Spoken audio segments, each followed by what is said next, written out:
दुर्गा पूजा बंगाल में सदियों से बड़ी धूमधाम से ही मनाया जाता है। जब से देश में कोरोना जैसी महामारी बीमारी आई है, तब से थोड़ी बाजारों से रौनक गायब हो गई थी। वही बंगाल के वर्धमान जिला के उखड़ा आनंद मोड़ में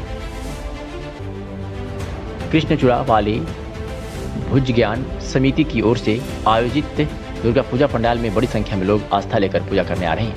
वही प्रेसिडेंट केशव बनर्जी ने कहा, मां दुर्गा से प्रार्थना करते हैं कि हमारे देश से हमेशा हमेशा के लिए कोरोना जैसी बीमारी खत्म हो जाए और सभी के त्योहारों में फिर से रौनक आ जाए।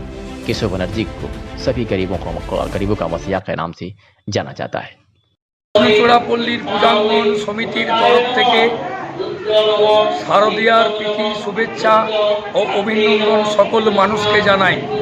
দুর্গা পুজো আজকে মহাষ্টমীর দিন, আপনারা সকলে মায়ের মন্দিরে পূজা করুন, কিন্তু সোশ্যাল ডিস্টেন্স মেনটেন্স করে, মাস্ক পরে, স্যানিটাইজার করে আপনারা কিন্তু নিজে সোশ্যাল ডিস্টেন্স যেন অবশ্যই যেন মেনটেন্স করা হয়, যেন দূরত্ব বজায় না রাখলে আমরা যে করোনার পিরিয়ড থেকে আমরা উঠে এলাম, সেই করোনার পিরিয়ড আবার আমরা একটা দুর্গা পুজোয় আনন্দ আমরা উপভোগ করতে চাই।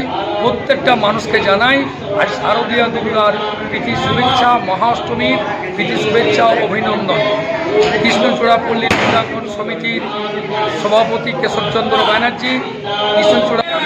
প্রত্যেককে আমাদের কৃষ্ণচূড়াপল্লী পূজাঙ্গন সমিতির পক্ষ থেকে প্রত্যেককে অনুরোধ করছি, আপনারা সুন্দরভাবে আজকে মহাষ্টমীর দিন এবং আগামী নবমী এবং দশমী সব কিছু যাতে আপনারা ভালোভাবে পুজো দেখেন, আনন্দ করেন, তার জন্য সবাইকে অনুরোধ করছি। এবং আমাদের কোভিড-19 এই যে পরিস্থিতি রয়েছে, তার জন্য যদিও আমি এখন মুখে মাস্ক পরে নেই, তবুও আমি সবাইকে অনুরোধ করব যে মাস্ক পরুন, দয়া করে দূরত্ব বজায় রাখুন, দেখে পুজোর আনন্দ উপভোগ করুন। আমাদের পাড়ায় পুজো দেখতে সবাইকে আমন্ত্রণ জানাই। শুভ শারদীয়া, সবাই ভালো থাকবেন। পরিচয় করে দেন, আমাদের মহিলাদের পরিচয় করে দেন।